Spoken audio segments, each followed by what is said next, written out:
সংবাদপত্র বা মিডিয়া ভালো কিভাবে কাজ করবে কামাল আহমেদ ভাই খুব চমৎকারভাবে শুরুতেই বলেছিলেন। আমরা গ্লোবালি যদি দেখি there is a positive correlation between the quality of democracy and media. ওয়েস্টে আমরা প্রচুর উদাহরণ পাবো। এখন যে একটা বাজওয়ার্ড আছে যে ডেমোক্রেটিক ব্যাকস্লাইডিং যখন হয় তখন ওইসব দেশেরও মিডিয়ার উপরে চাপ তৈরি হয় এবং কাজ করতে সমস্যা হয়। এটা একটা ইউনিভার্সাল প্রবলেম। তো সরকার যদি ডেমোক্রেটিক থাকে মিডিয়া ভালো হবেই আমি মনে করি। তার জন্য স্পেসিফিক কি পদক্ষেপ নেওয়া দরকার বলা হলো, আমি একমত। কিন্তু আমি আরেকটা জিনিস একটু যোগ করতে চাই।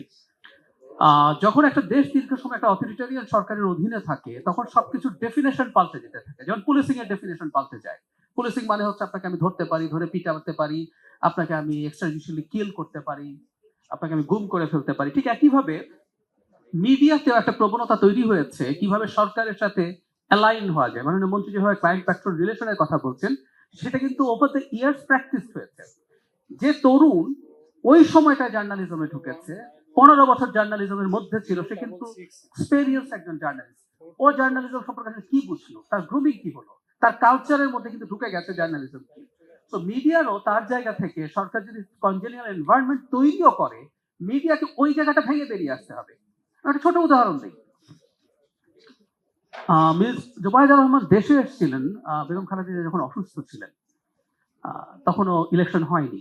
তো তিনি এয়ারপোর্ট থেকে হসপিটাল যাওয়া পর্যন্ত 8টা রিপোর্ট হয়েছে একটা খুবই প্রতিষ্ঠিত পোর্টালে নিউজে।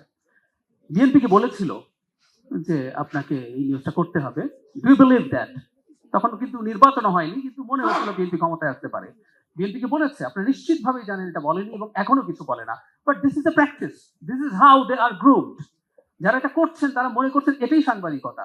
তো এই চ্যালেঞ্জটাও সম্ভবত আমাদেরকে এক্সট্রা নিতে হবে এবং এটা মিডিয়ার দিক থেকে এটা ভেঙে আসার চেষ্টা করতে হবে। সম্পর্কের কথা সেটা মালিকের সাথে কিনা, মালিকের সাথে হলে তো আসলে আমরা এভাবেই বলতাম যে মিডিয়ার মালিক পক্ষের সাথে সম্পর্ক। মানে আমরা যখন মিডিয়ার সাথে সম্পর্কের কথা বলি, আমরা বাংলা যেটা করেছি মাস মিডিয়াকে যে গণমাধ্যম, ইনফ্যাক্ট একটা গণতান্ত্রিক সরকার একটা স্বাধীন গণমাধ্যম চায়, রেসপন্সিবল ক্রেডিবল গণমাধ্যম চায়, তার সাথেই সে ইন্টারঅ্যাক্ট করতে চায় এবং তার সাথে সংঘাতে যেতে চায় না। সবসময় যে সব ভালো লাগবে তা কিন্তু না। আমাদের তো মানে আমি প্রায় বলি যে ব্যক্তিগতভাবে আমরা সমালোচনা শুনতে খুব পছন্দ করি না, আর ওভার দ্য ইয়ার্স আমরা যখন একটা অগণতান্ত্রিক পরিবেশে ছিলাম আমাদের সমালোচনা শুনতে হয়তো ভালো লাগবে না, কিন্তু সেটা না লাগলেও সেই সরকারটা, আমি এটাই বোঝাতে চেয়েছি যে সরকারটা গণতান্ত্রিকভাবে নির্বাচিত হয়েছে এবং আবারও নির্বাচিত হতে চায়, খুব হুইচ ইজ ভেরি ইম্পর্টেন্ট। যে তার যদি চিন্তা থাকে সে আবারও জনগণের সামনে 5 বছর পর ভোট করে নির্বাচিত হবে, সে আসলে এই ধরনের জিনিসের বিরুদ্ধে যাবে না। রাদার সেই সরকার যদি স্মার্ট হয়, সেটা আমাদের সরকার বা ভবিষ্যতের কোনো সরকার, সে বরং গণমাধ্যমের জেনুইন যেসব রিপোর্ট আসে, যেসব সমালোচনা আসে, সেগুলোকে গুরুত্ব দিয়েই কাজ করবে, তাতেই তার কল্যাণ নিহিত থাকে। এটা আমার বা কারো প্রতি না। ডিসইনফরমেশন একটা অপরাধ, সেটা কোনো ব্যক্তির বিরুদ্ধে হতে পারে, কোনো প্রতিষ্ঠানের বিরুদ্ধে হতে পারে, এবং সরকারকেই আমাদের মাননীয় মন্ত্রী বলেছেন প্রাতিষ্ঠানিকভাবে আসলে সেই কাজটা করতে হবে।